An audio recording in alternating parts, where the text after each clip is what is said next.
So നമ്മൾ mail reproductive system കഴിഞ്ഞ ക്ലാസ്സിൽ ഡിസ്കസ് ചെയ്തിട്ടുണ്ടായിരുന്നു.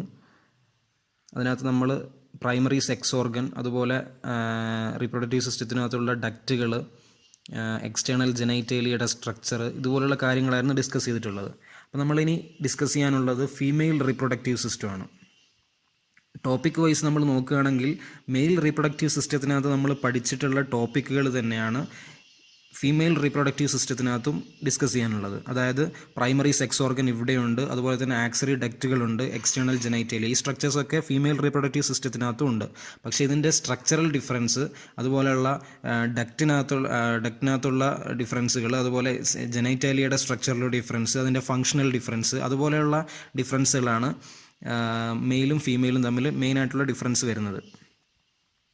ഇനി നമ്മൾ ആദ്യം ഡിസ്കസ് ചെയ്യുന്നത് പ്രൈമറി സെക്സ് ഓർഗനാണ്. ഇവിടുത്തെ പ്രൈമറി സെക്സ് ഓർഗൻ എന്ന് പറയുന്നത് ഓവറീസാണ്. അപ്പം പ്രൈമറി സെക്സ് ഓർഗനായിട്ടുള്ള ഈ ഓവറീസിന് 2 ഫങ്ഷൻസ് ആണുള്ളത്. ടെസ്റ്റിസ് പോലെ തന്നെ 2 ഫങ്ഷൻസ് ഉണ്ട്. അതിൽ ഒന്നാമത്തത് ഇറ്റ് പ്രൊഡ്യൂസസ് ഓവം. ഫീമെയിൽ ഗ്യാമറ്റായിട്ടുള്ള ഓവത്തിനെ പ്രൊഡ്യൂസ് ചെയ്യുന്ന ആളാണ് ഓവറീസ്. അതുപോലെ it produces several steroid hormones. Steroid ഹോർമോൺസിൻ്റെ പ്രൊഡക്ഷനും ഓവറീസ് വഴിയാണ് നടക്കുന്നത്, അല്ലെങ്കിൽ ഒവേറിയൻ ഹോർമോൺസ്, അതിൻ്റെ പ്രൊഡക്ഷൻ നടക്കുന്നത് ഓവറീസിലാണ്. ഇനി ഇത് ലൊക്കേറ്റ് ചെയ്തിരിക്കുന്നത് ലോവർ അബ്ഡോമൻ്റെ 2 സൈഡിലും ഓരോന്ന് വെച്ചിട്ടാണ് ഓവറീസിൻ്റെ ലൊക്കേഷൻ. അതായത് ഒരു സൈഡിൽ ഒരെണ്ണം, അതുപോലെ തന്നെ ഓപ്പോസിറ്റ് സൈഡിലും ഒരെണ്ണം, ഇങ്ങനെ രണ്ട് ഓവറീസ് ഓപ്പോസിറ്റ് ആയിട്ടാണ് ഇതിൻ്റെ ലൊക്കേഷൻ എന്ന് പറയുന്നത്. ഇനി ഈ 2 ഓവറീസും യൂട്രസിലേക്ക് കണക്ട് ചെയ്തിരിക്കുന്നത് നമുക്ക് പിക്ചറിൽ കാണാൻ കഴിയും, ലിഗമെൻറ്റ്സ് വഴിയാണ്, അല്ലെങ്കിൽ യൂട്രൈൻ ട്യൂബാണ് അറ്റാച്ച്മെൻറ്റ് വരുന്നത്. അതിനകത്തേക്ക് അറ്റാച്ച് ചെയ്തിരിക്കുന്നത് ലിഗമെൻറ്റ്സ് വഴിയാണ്. ലിഗമെൻറ്റ്സ് വഴിയുള്ള അറ്റാച്ച്മെൻറ്റാണ് ഇവിടെ നടക്കുന്നത്. ഇനി ഓരോ ഓവറിയും ആൽമണ്ട് ഷേപ്പ്ഡ് ആണ്. ആൽമണ്ട് ഷേപ്പ്ഡ് സ്ട്രക്ചറാണ് ഓവറീസ്. അതുപോലെ ഇതിന് 2 മുതൽ 4 സെൻറ്റിമീറ്റർ വരെയാണ് ഇതിൻ്റെ ലെങ്ത്ത്. 2 സെൻറ്റിമീറ്റർ വിഡ്ത്തും ഉണ്ട്, അതുപോലെ തന്നെ 1 സെൻറ്റിമീറ്റർ തിക്നെസ്സും ഉണ്ട് ഓവറീസിന്. ഇനി നമ്മൾ ഓരോ ഓവറിയും എടുത്തു നോക്കിയാൽ അതിനെ കവർ ചെയ്തിരിക്കുന്നത് തിൻ എപ്പിത്തീലിയം വെച്ചിട്ടാണ്. അതായത് ഒരു തിൻ എപ്പിത്തീലിയം, ആ തിൻ എപ്പിത്തീലിയം ഓവറിയുടെ ഒവേറിയൻ സ്ട്രോമ എന്ന് പറയുന്ന സ്ട്രക്ചറിനെ ഫുള്ളി എൻക്ലോസ് ചെയ്തിരിക്കും. അങ്ങനെയുള്ള തിൻ എപ്പിത്തീലിയമാണ് ഓവറിയെ കവർ ചെയ്തിരിക്കുന്നത്. ഇനി ഈ പറഞ്ഞ ഒവേറിയൻ സ്ട്രോമ, ഈ സ്ട്രോമ നമ്മൾ 2 സോണായിട്ട് ഡിവൈഡ് ചെയ്തിട്ടുണ്ട്. അതായത് ഔട്ടർ കോർട്ടെക്സും ഇന്നർ മെഡുല്ലയും. ഔട്ടർ കോർട്ടെക്സ് എന്ന് പറയുന്ന ഒരു സോണുണ്ട്, അതുപോലെ തന്നെ ഇന്നർ മെഡുല്ല എന്ന് പറയുന്ന സോണുണ്ട്. ഇന്നർ മെഡുല്ല എന്ന് പറയുന്ന സോണിനകത്ത് മെനി റൗണ്ടഡ് ബോഡീസിൻ്റെ അപ്പിയറൻസ് കാണാൻ പറ്റും. ഈ റൗണ്ടഡ് ബോഡീസിന് പറയുന്ന പേരാണ് ഒവേറിയൻ ഫോളിക്കിൾ അല്ലെങ്കിൽ ഗ്രാഫിയൻ ഫോളിക്കിൾ. അങ്ങനെ ഈ ഗ്രാഫിയൻ ഫോളിക്കിൾ കാണുന്ന ഇന്നർ മെഡുല്ല, അതുപോലെ തന്നെ ഔട്ടർ കോർട്ടെക്സ്, ഈ 2 സോൺസാണ് ഒവേറിയൻ സ്ട്രോമക്കകത്തുള്ള 2 സോണുകൾ. ഇത്രയാണ് നമുക്ക് ഓവറിയെക്കുറിച്ചുള്ളൊരു പ്രൈമറി സ്ട്രക്ചറിനകത്ത് പറയാനുള്ളത്.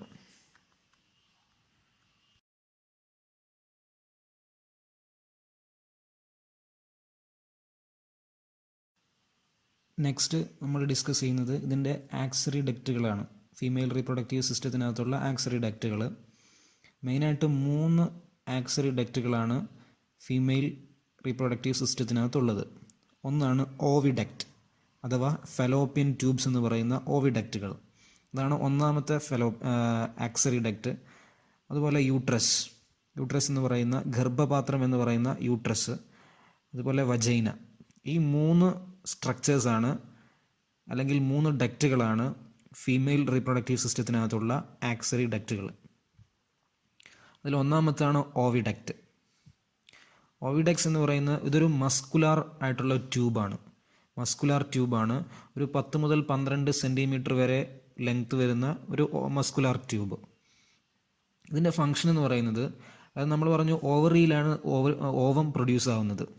ഈ പ്രൊഡ്യൂസ് ആവുന്ന ഓവത്തിനെ യൂട്രസിലേക്ക് എത്തിക്കണം. ഈ യൂട്രസിലേക്ക് എത്തിക്കുന്ന ആളാണ് ഈ ഓവിഡക്റ്റ്. ഓവറിയിൽ പ്രൊഡ്യൂസ് ആയിട്ടുള്ള ഓവത്തിനെ യൂട്രസിലേക്ക് എത്തിക്കുന്ന ഫങ്ഷനുള്ള ആളാണ് ഓവിഡക്റ്റ്. ഈ ട്യൂബ് വഴിയാണ്, മസ്കുലാർ ട്യൂബ് വഴിയാണ് ഓവം യൂട്രസിലേക്ക് എത്തുന്നത്. ഇനി ഇതിനെ 3 ഡിവൈഡ് ചെയ്തിട്ടുണ്ട് ഈ ട്യൂബിനെ. അതായത് ഇതിൻ്റെ പാർട്സ് 3 ഡിവൈഡ് ചെയ്തിട്ടുണ്ട്. ഇതിൽ ഒന്നാമത്തതാണ് ഇൻഫണ്ടിബുലം. പിക്ചറിൽ ക്ലിയർ ആയിട്ട് കാണാം. ഇൻഫണ്ടിബുലം എന്ന് പറയുന്നത് ഒരു ഫണൽ ഷേപ്പ്ഡ് സ്ട്രക്ചറാണ്. ഫണൽ ഷേപ്ഡ് ആയിട്ടുള്ള ഒരു സ്ട്രക്ചറാണ് ഇൻഫണ്ടിബുലം. ഇത് ഓവറിയോട് ക്ലോസ് ആയിട്ട് നിൽക്കുന്ന പാർട്ടാണ്. ഓവിഡക്റ്റിൻ്റെ പാർട്ടിൽ ഓവറിയോട് ക്ലോസ് ആയിട്ട് നിൽക്കുന്ന പാർട്ടാണ് ഇൻഫണ്ടിബുലം. ഇനി ഈ ഇൻഫണ്ടിബുലത്തിനകത്ത് ഓവറിയായിട്ട് അറ്റാച്ച് ചെയ്തിരിക്കുന്ന ഒരു പോർഷനുണ്ട്, അതിൻ്റെ എഡ്ജസ്. ആ എഡ്ജസ് എന്ന് പറയുന്നത് ഫിംഗർ ലൈക്ക് പ്രൊജക്ഷൻസ് ആയിരിക്കും. ഫിംഗർ പോലെയുള്ള പ്രൊജക്ഷൻസ് ആണ് ഇതിനകത്തുള്ളത്. ഈ പ്രൊജക്ഷൻസിനെയാണ് നമ്മൾ ഫിംബ്രിയെ എന്ന് പറയുന്നത്. അതായത് ഇൻഫണ്ടിബുലത്തിനകത്തുള്ള ഫിംഗർ ലൈക്ക് പ്രൊജക്ഷൻസ്, അതായത് ഈ പ്രൊജക്ഷൻസ് ആണ് ഇൻഫണ്ടിബുലത്തിൽ നിന്നും ഓവറിയിലേക്ക് അറ്റാച്ച്മെൻ്റ് ഉള്ളത്. ഈ പ്രൊജക്ഷൻസിനെയാണ് നമ്മൾ ഫിംബ്രിയ എന്ന് പറയുന്നത്. ഈ ഫിംബ്രിയാണ് ഓവുലേഷൻ കഴിഞ്ഞിട്ടുള്ള ഓവുലേഷന് ശേഷം കിട്ടുന്ന ഓവത്തിനെ കളക്ട് ചെയ്യുന്ന ആളാണ് ഈ ഫിംബ്രിയെ. അതായത് യൂട്രസിലേക്ക് എത്തണമെങ്കിൽ ഇതിനെ കളക്ട് ചെയ്യണം. അങ്ങനെ കളക്ഷൻ സംഭവിക്കുന്നത് ഈ ഫിംബ്രിയ വഴിയാണ്. ഇനി ഫസ്റ്റ് പാർട്ട് അപ്പോൾ പറഞ്ഞു ഇൻഫണ്ടിബുലം. ഇനി നെക്സ്റ്റ് പാർട്ടാണ് ആംപ്യുള. ആംപ്യുള എന്ന് പറയുന്ന പാർട്ട്, അതായത് ഈ ഇൻഫണ്ടിബുലം പിന്നെ ലീഡ് ചെയ്യുന്നത് ഈ ഒരു ആംപ്യുള എന്ന് പറയുന്ന പാർട്ടിലേക്കാണ്. ഇൻഫണ്ടിബുലം കഴിഞ്ഞിട്ടുള്ള വരുന്ന പാർട്ടാണ് ആംപ്യുള. അതൊരു വൈഡർ പാർട്ടാണ്, വലിയൊരു പാർട്ടാണിത് ഓവിഡക്റ്റിൻ്റെ. അപ്പം ആംപ്യുള എന്ന് പറയുന്ന രണ്ടാമത്തെ പാർട്ടായി. ഇനി അടുത്ത പാർട്ടാണ് ലാസ്റ്റ് പാർട്ട്, ഓവിഡക്റ്റിൻ്റെ തേർഡ് പാർട്ട്, ഇസ്തമസ്. അതായത് ഈ ഇസ്തമസ് എന്ന് പറയുന്ന പാർട്ടാണ് യൂട്രസിലേക്ക് ഓവിഡക്റ്റിനെ ജോയിൻ ചെയ്യിക്കുന്ന പാർട്ട്. ഇതൊരു നാരോ ആയിട്ടുള്ളൊരു ല്യൂമനാണ്. ഈ നാരോ ല്യൂമനാണ് യൂട്രസിനകത്തേക്ക് ഓവിഡക്റ്റിനെ കണക്ട് ചെയ്യിക്കുന്നത്. അപ്പോൾ ഇത്രയാണ് ഓവിഡക്റ്റിനെ കുറിച്ച് പറയാനുള്ളത്. അതൊരു മസ്കുലാർ ട്യൂബാണെന്ന് പറഞ്ഞു. 10 to 12 സെൻറ്റിമീറ്റർ ലെങ്ത് ഉള്ള ഡക്റ്റാണ്. അതുപോലെ തന്നെ അതിൻ്റെ പാർട്സ് പറഞ്ഞു, ഓരോന്നിൻ്റെയും ഫംഗ്ഷനും പറഞ്ഞു. ഇനി നെക്സ്റ്റ് ആക്സറി ഡക്റ്റാണ് യൂട്രസ് അഥവാ ഗർഭപാത്രം. ഈ യൂട്രസ് എന്ന് പറയുന്നത് ഒരു വലിയൊരു ഇൻവേർട്ടഡ് ആയിട്ടുള്ള പിയർ ഷേപ്പ്ഡ് സ്ട്രക്ചറാണ്. അതായത് ഇൻവേർട്ടഡ് ആയിട്ടുള്ള പിയർ ഷേപ്പ് നമുക്കറിയാം. അപ്പോൾ അത് ഇൻവേർട്ട് ചെയ്ത് കഴിഞ്ഞാൽ എങ്ങനെ ഉണ്ടാവും, ആ ഒരു ഷേപ്പിലാണ് യൂട്രസ് ഇരിക്കുന്നത്. പിക്ചറിൽ വ്യക്തമാണ് ആ യൂട്രസിൻ്റെ സ്ട്രക്ചർ. അതുപോലെ ഇതൊരു എലാസ്റ്റിക് ആയിട്ടുള്ള ഒരു സഞ്ചിയാണിത്. അതായത് നമ്മൾ പറഞ്ഞു സ്പേമും ഓവും കൂടെ ഫോം ചെയ്ത് സൈഗോട്ട് ഉണ്ടാവുന്നു, അങ്ങനെ എംബ്രിയോ ഉണ്ടാവുന്നു. അങ്ങനെയുള്ള എംബ്രിയോനെ നമുക്ക് ഡെവലപ്പ് ചെയ്യണം. ആ എംബ്രിയോ ഡെവലപ്പ് ആവുന്ന ആ ഒരു സാക്കാണ് യൂട്രസ് എന്ന് പറയുന്നത്, ഒരു സ്പെഷ്യലൈസ്ഡ് സാക്ക്. ഈ സാക്കിനകത്ത് വെച്ചിട്ടാണ് യൂട്രസ് ഡെവലപ്പായിട്ട് ഫീറ്റസ് ആയിട്ട് മാറുന്നത്. എംബ്രിയോ ഡെവലപ്പായിട്ട് ഫീറ്റസ് ആയിട്ട് മാറുന്നത്. ഇനി ഇത് സപ്പോർട്ട് ചെയ്തിട്ട് നമ്മൾ പറഞ്ഞു മറ്റേ ആദ്യമുള്ള ഓവറീസിനെ സപ്പോർട്ട് ചെയ്യുന്നത്, അതായത് ഓവറീസിനെ സപ്പോർട്ട് ചെയ്തിരിക്കുന്നത് ലിഗമെൻസ് ആണെന്ന് പറഞ്ഞു. അതുപോലെ തന്നെ ഇവിടെയും യൂട്രസിനെയും സപ്പോർട്ട് ചെയ്തിരിക്കുന്നത് ലിഗമെൻസ് ആണ്. ഈ ലിഗമെൻസ് ആണ് പെൽവിസിൻ്റെ വോളിലേക്ക് പോയിട്ട് ഈ യൂട്രസിനെ അറ്റാച്ച് ചെയ്ത് ഫിക്സ് ചെയ്ത് നിർത്തുന്ന ആൾക്കാർ. അതുപോലെ യൂട്രസിൻ്റെ വോളിന് 3 ലെയറാണുള്ളത്. ടിഷ്യൂ കൊണ്ടുണ്ടാക്കിയിരിക്കുന്ന 3 ലെയറാണ് യൂട്രസിനുള്ളത്, അതിൻ്റെ വോളിലുള്ളത്. അപ്പോൾ അതിൽ ഒന്നാമത്തെ ലെയറാണ് എക്സ്റ്റേണൽ ലെയർ. അത് ഏറ്റവും പുറമേയുള്ള ലെയറാണ് പെരിമെട്രിയം എന്ന് പറയുന്ന ലെയർ. ഇതൊരു തിൻ മെംബ്രേനിയസ് ലെയറാണ്. അതുപോലെ രണ്ടാമത്തെ ലെയറാണ് മിഡിൽ ഭാഗത്തായിട്ടുള്ള മയോമെട്രിയം. ഇതൊരു തിക്ക് ലെയറാണ്, തിക്കായിട്ടുള്ളൊരു സ്മൂത്ത് മസിൽ കൊണ്ടുള്ളൊരു ലെയറാണ് മയോമെട്രിയം. ഇതിൻ്റെ ഫങ്ഷൻ എന്ന് പറയുന്നത്, ഈ ഡെലിവറി എന്ന് പറയുന്ന പ്രോസസ്സ് നടക്കുന്നത് യൂട്രസ് കോൺട്രാക്റ്റഡ് നല്ല രീതിയിൽ ചുരുങ്ങുമ്പോഴാണ് ഡെലിവറി എന്ന് പറയുന്ന പ്രോസസ്സ് നടക്കുന്നത്. അപ്പോൾ ഈ സ്ട്രോങ് കോൺട്രാക്ഷന് വേണ്ടി ഹെൽപ്പ് ചെയ്യുന്ന ആളാണ് മയോമെട്രിയം. നല്ല രീതിയിൽ സ്ട്രോങ് കോൺട്രാക്ഷൻ യൂട്രസിന് കൊടുക്കുമ്പോഴാണ് ഡെലിവറി സംഭവിക്കുന്നത്. ഇനി തേർഡ് ലെയറാണ് ഇന്നർ ഭാഗത്തായിട്ടുള്ള എൻഡോമെട്രിയം. ഈ എൻഡോമെട്രിയം എന്ന് പറയുന്ന ഒരു ഗ്ലാൻഡുലാർ ലെയറാണ്, ഗ്ലാൻഡ് കൊണ്ടുള്ള ഒരു ലെയറാണ്. അതായത് ഈ ലെയറിൻ്റെ മെയിൻ ഫംഗ്ഷൻ എന്ന് പറയുന്നത് മെൻസ്ട്രൽ സൈക്കിളിനകത്താണ് ഇതിൻ്റെ മെയിൻ ഫംഗ്ഷൻ വരുന്നത്. അതായത് മെൻസ്ട്രൽ സൈക്കിൾ എന്ന് പറയുന്നത് ധാരാളം സൈക്ലിക് ചേഞ്ചസ് നടക്കുന്ന ഒരു സൈക്കിളാണ്, അല്ലെങ്കിൽ സൈക്ലിക്കൽ ചേഞ്ചസ്, അവിടെ ഓരോ ഫങ്ഷണൽ ചേഞ്ചസ് നടക്കുന്ന ഒരു ഏരിയയാണ് മെൻസ്ട്രൽ സൈക്കിൾ എന്ന് പറയുന്നത്. അപ്പോൾ ഈ മെൻസ്ട്രൽ സൈക്കിളിനകത്ത് സൈക്ലിക് ചേഞ്ചസ് കൊണ്ടുവരുന്ന ആളാണ് എൻഡോമെട്രിയം. അപ്പോൾ ഈ 3 ലെയേഴ്സാണ് യൂട്രസിനകത്തുള്ളത്, യൂട്രസിൻ്റെ വോളിനകത്തുള്ളത്. ഇനി ഈ യൂട്രസ് ഓപ്പൺ ചെയ്യുന്നത് വജൈന എന്ന് പറയുന്ന ഒരു സ്ട്രക്ചറിലേക്കാണ്. അത് വജൈനയിലേക്ക് എത്തുന്നത് ത്രൂ എ നാരോ ഏരിയ, ഒരു നാരോ ട്യൂബ് വഴി. ആ ട്യൂബിന് പറയുന്ന പേരാണ് സെർവിക്സ്. അപ്പോൾ യൂട്രസിൽ നിന്നും സെർവിക്സ് വഴിയാണ് വജൈനയിലേക്ക് ഇത് ഓപ്പൺ ചെയ്യുന്നത്. യൂട്രസ് ഓപ്പൺ ചെയ്തു സെർവിക്സ് വഴി വജൈനയിലേക്ക്. ഇനി ഈ നമ്മൾ പറഞ്ഞു സെർവിക്സ് എന്ന് പറഞ്ഞ ഒരു കനാലാണ്. ഈ സെർവിക്കൽ കനാലും വജൈനയും കൂടിച്ചേരുന്ന ഭാഗത്തെയാണ് നമ്മൾ ബർത്ത് കനാൽ എന്ന് പറയുന്നത്. ഡെലിവറി സംഭവിക്കുന്നത് ഈ ബർത്ത് കനാൽ വഴിയാണ്. അപ്പോൾ ഈ ബർത്ത് കനാൽ എന്ന് പറയുന്നത് വജൈനയും സെർവിക്കൽ കനാലും കൂടിച്ചേരുന്ന ഭാഗമാണ്. അപ്പോൾ ഇത്രയാണ് നമുക്ക് യൂട്രസ് അല്ലെങ്കിൽ ഗർഭപാത്രത്തെക്കുറിച്ച് പറയാനുള്ളത്. ഇനിയുള്ളതാണ് വജൈന. ലാസ്റ്റ് പോർഷൻ വജൈനയാണ്. It is a large elastic muscular tube. വലിയൊരു എലാസ്റ്റിക് ആയിട്ടുള്ള മസ്കുലാർ ട്യൂബാണ് വജൈന. അതിൻ്റെ ഒരു 7.5 സെൻറ്റിമീറ്ററാണ് അതിൻ്റെ ലെങ്ത്ത് വരുന്നത്. അപ്പോൾ നമ്മുടെ ആക്സറി ഡക്റ്റുകൾ കഴിഞ്ഞു. ഓവിഡക്റ്റ് അല്ലെങ്കിൽ ഫെലോപ്പിയൻ ട്യൂബ്, അതുപോലെ യൂട്രസ് ആൻഡ് വജൈന. ഇത്രയാണ് ആക്സറി ഡക്റ്റുകൾ. ഇനി നമുക്ക് ഡിസ്കസ് ചെയ്യാനുള്ളത് എക്സ്റ്റേണൽ ജെനൈറ്റേലിയ എന്ന് പറയുന്ന സ്ട്രക്ചറാണ്. സോ എക്സ്റ്റേണൽ ജെനൈറ്റേലിയ ഇതിനകത്തുള്ളത് നമ്മൾ മെയിലിനകത്ത് എക്സ്റ്റേണൽ ജെനൈറ്റേലിയ ഡിസ്കസ് ചെയ്തിട്ടുണ്ടായിരുന്നു. അപ്പോൾ ഇവിടുത്തെ എക്സ്റ്റേണൽ ജെനൈറ്റേലിയ അല്ലെങ്കിൽ വൾവ എന്ന് പറയുന്ന സ്ട്രക്ചറിൽ mons pubis, labia majora, labia minora and hymen and clitoris, ഇത്രയും സ്ട്രക്ചേഴ്സാണ് നമുക്ക് എക്സ്റ്റേണൽ ജെനൈറ്റേലിയ, അതായത് ഫീമെയിൽസിൻ്റെ എക്സ്റ്റേണൽ ജെനൈറ്റേലിയക്കകത്ത് പഠിക്കാനുള്ളത്. അതിൽ ഒന്നാമത്താണ് മോൺസ് പ്യൂബിസ്. മോൺസ് പ്യൂബിസ് എന്ന് പറയുന്നത് സ്കിന്നും അതുപോലെ തന്നെ പ്യൂബിക് ഏരിയയിലുള്ള ഹെയറും, ഈ രണ്ട് സ്ട്രക്ചേഴ്സും സ്കിന്ന് കൊണ്ടും പ്യൂബിക് ഹെയർ കൊണ്ടും കവർ ചെയ്തിരിക്കുന്ന ഒരു ഫാറ്റി ടിഷ്യൂ ആണ് മോൺസ് പ്യൂബിസ് എന്ന് പറയുന്നത്. It is a fatty tissue covered by skin and pubic hair. അതാണ് മോൺസ് പ്യൂബിസ്. ഇനി നെക്സ്റ്റ് അടുത്ത ഒരു പോർഷനാണ് ലേബിയ മെജോറ. ഇതൊരു ഫ്ലഷി ഫോൾഡാണ്. ടിഷ്യൂ കൊണ്ടുള്ള ഒരു ഫ്ലഷ് ലൈക്ക് ഫോൾഡുകളാണ് ലേബിയ മെജോറ എന്ന് പറയുന്നത്. ഇതെന്ന് പറയുന്നത് സ്റ്റാർട്ട് ചെയ്യുന്ന മോൺസ് പ്യൂബിസ്, നമ്മൾ നേരത്തെ പറഞ്ഞ മോൺസ് പ്യൂബിസിൽ നിന്ന് സ്റ്റാർട്ട് ചെയ്ത് വജൈനൽ ഓപ്പണിംഗ് വരെ ഉള്ള ഒരു എക്സ്റ്റെൻഡ് ചെയ്യുന്ന ഒരു പോർഷനാണ് ഈ ലേബിയ മെജോറ എന്ന് പറയുന്ന സ്ട്രക്ചർ. ഈ സ്ട്രക്ചേഴ്സൊക്കെ പിക്ചറിലുണ്ട്. അതുപോലെ തേർഡ് സ്ട്രക്ചർ എന്ന് പറയുന്നത് ലേബിയ മൈനോറ. ലേബിയ മൈനോറ എന്ന് പറയുന്നത് ലേബിയ മെജോറയുടെ തൊട്ട് താഴെ കാണുന്ന പെയർഡ് ഫോൾഡ് ആണ്. ടിഷ്യൂ കൊണ്ടുള്ള പെയർഡ് ഫോൾഡ്സിനെയാണ് നമ്മൾ ലേബിയ മൈനോറ എന്ന് പറയാം. Next one clitoris. ക്ലിറ്റോറിസ് എന്ന് പറയുന്നത് ഒരു ഫിംഗർ ലൈക്ക് സ്ട്രക്ചറാണ്. ഫിംഗർ പോലെയുള്ള ഒരു സ്ട്രക്ചറാണ്. അതായത് യുറീത്രൽ ഓപ്പണിംഗ്, ഫീമെയിൽസിൻ്റെ യുറീത്രൽ ഓപ്പണിങ്ങിന് തൊട്ട് മുകളിലായിട്ട് കാണുന്ന ഒരു ചെറിയ ഒരു ഏരിയയാണ് ക്ലിറ്റോറിസ് എന്ന് പറയുന്നത്. ഫിംഗർ ലൈക്ക് സ്ട്രക്ചറാണത്. ഇനി ലാസ്റ്റ് സ്ട്രക്ചർ, അതായത് ഹൈമൻ. ഈ ഹൈമൻ എന്ന് പറയുന്നത് വജൈനയുടെ ഓപ്പണിംഗ്, അതായത് ഈ വജൈനയുടെ ഓപ്പണിങ് പകുതിയോളം കവർ ചെയ്തിരിക്കുന്നത് ഈ ഹൈമൻ എന്ന് പറയുന്ന ഒരു മെംബ്രേനിയസ് സ്ട്രക്ചർ വഴിയാണ്. അതായത് ഈ ഹൈമനാണ് വജൈനയുടെ പാർഷ്യൽ പോർഷൻ, പകുതി ഭാഗത്തോളം ഈ മെംബ്രെയിൻ വെച്ചിട്ടാണ് കവർ ചെയ്തിരിക്കുന്നത്. ഇനി നമ്മൾ യൂണിവേഴ്സിറ്റി എക്സാമുകളിലൊക്കെ കണ്ടിന്യൂസ് ആയിട്ട് ചോദിക്കുന്ന ഒരു ക്വസ്റ്റ്യൻ ആയിട്ട് കാണാം, why this hymen is said to be non indicator of virginity, അല്ലെങ്കിൽ why the hymen is not an indicator of virginity in females.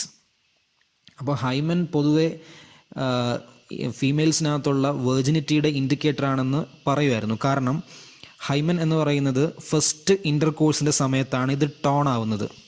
Hymen കീറുന്നത്, അല്ലെങ്കിൽ കീറുക എന്ന് പറയും, അല്ലെങ്കിൽ ടോൺ മീനിങ് കീറുക. അപ്പം ഈ ഒരു ടോൺ സംഭവിക്കുന്നത്, ഹൈമൻ്റെ ടോണിങ് സംഭവിക്കുന്നത് ഫസ്റ്റ് ഇൻ്റർകോഴ്സിലാണ്. അതായത് മെയിലും ഫീമെയിലും തമ്മിലുള്ള ഫസ്റ്റ് ഇൻ്റർകോഴ്സിലാണ് ഹൈമൻ ടോൺ ആവുന്നത്. അപ്പോൾ അത് മാത്രമല്ല, ഈ ടോണിങ് ഈ ഇൻ്റർകോഴ്സ് കാരണം മാത്രമല്ല സംഭവിക്കുന്നത്. കാരണം ഇത് മറ്റ് പല സാഹചര്യങ്ങളിലും ഈ ഹൈമൻ്റെ ടോണിങ് സംഭവിക്കാം. അതായത് സഡൻ ഫോൾ, അതായത് പെട്ടെന്ന് വീഴുക, അല്ലെങ്കിൽ നമ്മൾ സ്പോർട്ട് ലൈക്ക് ആക്ടിവിറ്റീസ്, അതായത് ഹോഴ്സ് റൈഡിങ്, സൈക്ലിംഗ് പോലെയുള്ള ആക്ടിവിറ്റീസിലൊക്കെ പാർട്ടിസിപ്പേറ്റ് ചെയ്യുന്ന ഫീമെയിൽസിനകത്ത് ഈ ഹൈമൻ്റെ ടോണിങ് സംഭവിക്കാം. അപ്പോൾ നമുക്ക് ഫസ്റ്റ് കോയിറ്റസിൽ സംഭവിച്ചതാണെന്ന് ഉറപ്പിച്ച് പറയാൻ പറ്റില്ല. അതുകൊണ്ട് തന്നെ ഇത് വെർജിനിറ്റിയുടെ ഇൻഡിക്കേറ്റർ അല്ല. അപ്പോൾ ഇതാണ് ഹൈമനെ കുറിച്ച് പറയാനുള്ളത്. അപ്പോൾ നമ്മൾ എക്സ്റ്റേണൽ ജെനൈറ്റാലിക്കകത്തുള്ള സ്ട്രക്ചേഴ്സ് പറഞ്ഞു, അതായത് mons pubis, labia majora, labia minora, clitoris and hymen. ഇത്രയും സ്ട്രക്ചേഴ്സാണ് എക്സ്റ്റേണൽ ജെനൈറ്റാലിക്കകത്ത് ഉള്ളത്. നമ്മൾ പിക്ചേഴ്സും കൂടെ നോക്കിയിട്ട് കറക്റ്റ് നിങ്ങൾ ഐഡൻറ്റിഫൈ ചെയ്യുക.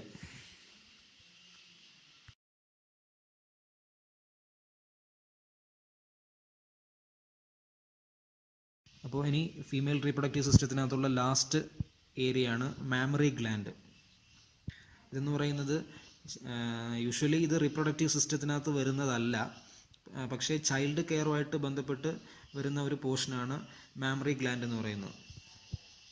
അപ്പോൾ ഈ മാമറി ഗ്ലാൻഡ് എന്ന് പറയുന്നത് പെയ്ഡ് സ്ട്രക്ചേഴ്സാണ്. അതായത് ഗ്ലാൻഡുലാർ ടിഷ്യൂ അതുപോലെ ഫാറ്റി ടിഷ്യൂ, ഈ രണ്ട് ടിഷ്യൂ അടങ്ങിയിരിക്കുന്ന പെയ്ഡ് സ്ട്രക്ചേഴ്സിനെയാണ് നമ്മൾ മാമറി ഗ്ലാൻഡ്സ് എന്ന് പറയുന്നത്. ഇനി നമ്മൾ പറഞ്ഞു ഗ്ലാൻഡുലാർ ടിഷ്യൂ ഉണ്ട്, ഫാറ്റി ടിഷ്യൂ ഉണ്ട്. ഇതിനകത്തുള്ള ഗ്ലാൻഡുലാർ ടിഷ്യൂ, ഈ ഗ്ലാൻഡുലാർ ടിഷ്യൂ തന്നെ 15 മുതൽ 20 വരെ മാമറി ലോബ്സുകളായിട്ട് ഡിവൈഡ് ചെയ്തിട്ടുണ്ട്. അപ്പോൾ ഈ ഗ്ലാൻഡുലാർ ടിഷ്യൂക്കകത്ത് 15 to 20 മാമറി ലോബ്സ് ഉണ്ട്. ഈ ലോബ്സിനകത്ത് നോക്കുകയാണെങ്കിൽ ഈ ലോബ്സിനകത്ത് ക്ലസ്റ്റേഴ്സ് ഓഫ് സെൽസിൻ്റെ അപ്പിയറൻസ് കാണാൻ പറ്റും. ക്ലസ്റ്റേഴ്സ് ഓഫ് സെൽസ് ഈ ലോബ്സിനകത്തുണ്ടാവും. ഈ സെല്ലുകളെയാണ് നമ്മൾ ആൽവിയോളൈ എന്ന് വിളിക്കുന്നത്. അപ്പോൾ ഈ ആൽവിയോളാർ സെല്ലുകളാണ് മിൽക്ക് സെക്രീറ്റ് ചെയ്യുന്ന ഫങ്ഷൻ ഈ സെല്ലുകൾക്കാണ്. അതായത് അപ്പോൾ നമ്മൾ പറഞ്ഞു ഗ്ലാൻഡുലാർ ടിഷ്യൂ ഉണ്ടെന്ന് പറഞ്ഞു. ഈ ടിഷ്യൂ 15 മുതൽ 20 വരെ മാമറി ലോബ്സ് ആയിട്ട് ഡിവൈഡ് ചെയ്തിരിക്കുന്നു. ഈ ലോബ്സിനകത്ത് തന്നെ ക്ലസ്റ്റേഴ്സ് ഓഫ് സെൽസിൻ്റെ അപ്പിയറൻസ് കാണാം. അതിനാണ് നമ്മൾ ആൽവിയോളൈ എന്ന് പറയുന്നത്. ഈ ആൽവിയോളൈയുടെ ഫങ്ഷൻ എന്ന് പറയുന്നത് മിൽക്കിനെ സെക്രീറ്റ് ചെയ്യുക എന്നുള്ളതാണ്. ഇനി ഇത് ല്യൂമെൻസ് എന്ന് പറയുന്ന ക്യാവിറ്റീസിനകത്താണ് ഇത് സ്റ്റോർ ചെയ്തിരിക്കുന്നത്.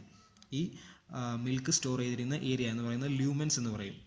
അപ്പോൾ ഈ ആൽവിയോളൈ നമുക്കൊരു ഫ്ലോ ചാർട്ട് എന്നുള്ള രീതിയിൽ നോക്കാം. അതായത് എങ്ങനെയാണ് മിൽക്ക് ബേബിയിലേക്ക് എത്തുന്നത്. അതായത് ഫസ്റ്റ് ആൽവിയോളൈ നമ്മൾ പറഞ്ഞു ഇന്നറായിട്ടുള്ള ഒരു സ്ട്രക്ചറാണ് ആൽവിയോളൈ. ക്ലസ്റ്റേഴ്സ് ഓഫ് സെൽസിനെയാണ് നമ്മൾ പറയുക ആൽവിയോളൈ. ഈ ആൽവിയോളൈ മാമറി ട്യൂബ്യൂൾസ് എന്ന് പറയുന്ന സ്ട്രക്ചറിലേക്ക് ഓപ്പൺ ചെയ്യുകയാണ്. Alveoli open into mammary tubules. അങ്ങനെ ഈ ട്യൂബ്യൂൾസ് ഓരോ ട്യൂബ്യൂളുകളും ജോയിൻ ചെയ്തിട്ട് മാമറി ഡക്റ്റായിട്ട് മാറും. അപ്പോൾ ആൽവിയോളയിൽ നിന്ന് ഓപ്പൺ ചെയ്ത് മാമറി ട്യൂബ്യൂളിലേക്ക് വന്നു. അങ്ങനെ ഈ മാമറി ട്യൂബ്യൂൾസ് എല്ലാം കൂടെ ജോയിൻ ചെയ്തിട്ട് ഒരു മാമറി ഡക്റ്റായിട്ട് മാറും. അങ്ങനെ ഈ മാമറി ഡക്റ്റുകൾ, സെവറൽ മാമറി ഡക്റ്റുകൾ ജോയിൻ ചെയ്തിട്ട് കൂടി ചേർന്നിട്ട് മാമറി ആംപ്യൂള എന്ന് പറയുന്ന ഒരു വൈഡർ സ്ട്രക്ചറായിട്ട് മാറും. അങ്ങനെ മാമറി ആംപ്യൂള കണക്ട് ചെയ്യുന്നത് ഒരു ലാക്റ്റിഫറസ് ഡക്റ്റിലേക്കാണ്. അതായത് ആൽവിയോളയിൽ നിന്ന് മാമറി ട്യൂബ്യൂൾസിലേക്ക് അവിടെ നിന്ന് ജോയിൻ ചെയ്തിട്ട് മാമറി ഡക്റ്റായിട്ട് മാറും. ഈ മാമറി ഡക്റ്റുകൾ കൂടി ചേർന്ന് മാമറി ആംപ്യൂളയാവുന്നു. അത് കഴിഞ്ഞ് ഇത് കണക്ട് ചെയ്യുന്നത് ഒരു ലാക്റ്റിഫറസ് ഡക്റ്റിലേക്കാണ്. അങ്ങനെ ഈ ലാക്റ്റിഫറസ് ഡക്റ്റിൽ നിന്നാണ് ഇത് കമ്പൈൻ ചെയ്തിട്ടാണ് നിപ്പിൾ ഫോമേഷൻ നടക്കുന്നത്. അങ്ങനെയാണ് നിപ്പിളായിട്ട് ഫോം ചെയ്യുന്നത്. ഈ നിപ്പിൾ വഴിയാണ് ബേബീസ് മിൽക്ക് സക്ക് ഔട്ട് ചെയ്യുന്നത്.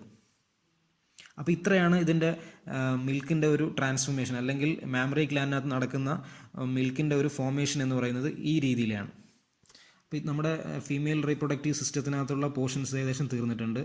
നമ്മൾ മെയിനായിട്ട് ഡിസ്കസ് ചെയ്യാനുള്ളത് ഓവറീസിൻ്റെ സ്ട്രക്ചർ, അതുപോലെ ഫങ്ഷൻസ് ഓരോന്നിൻ്റെയും, അതുപോലെ ഏതൊക്കെ ഡക്റ്റുകളാണുള്ളത്, അത് ഓരോന്നിൻ്റെയും ഫങ്ഷൻ എന്താണ്, സ്ട്രക്ചർ എങ്ങനെയാണ്, യൂട്രസ്, വജൈന, ഓവിഡക്റ്റ് അതുപോലെയുള്ള സ്ട്രക്ചേഴ്സ്, അതുപോലെ തന്നെ എക്സ്റ്റേണൽ ജെനൈറ്റാലിയ, ഹൈമൻ്റെ ഇമ്പോർട്ടൻസ് അതിനകത്ത് പറയേണ്ടതുണ്ട്. അതുപോലെ മാമറി ഗ്ലാൻഡ്, ഇതിനകത്ത് മിൽക്കിൻ്റെ ഫോമേഷൻ അല്ലെങ്കിൽ മിൽക്ക് എങ്ങനെയാണ് ബേബിയിലേക്ക് എത്തുന്നതെന്നുള്ള ട്രാൻസ്ഫോർമേഷൻ പറയണം. അതുപോലെ അതിൻ്റെ സ്ട്രക്ചേഴ്സ് പറയണം. ഇത്രയും കാര്യങ്ങളാണ് ഫീമെയിൽ റീപ്രൊഡക്റ്റീവ് സിസ്റ്റത്തിനകത്ത് ഉള്ളത്. Okay, thank you.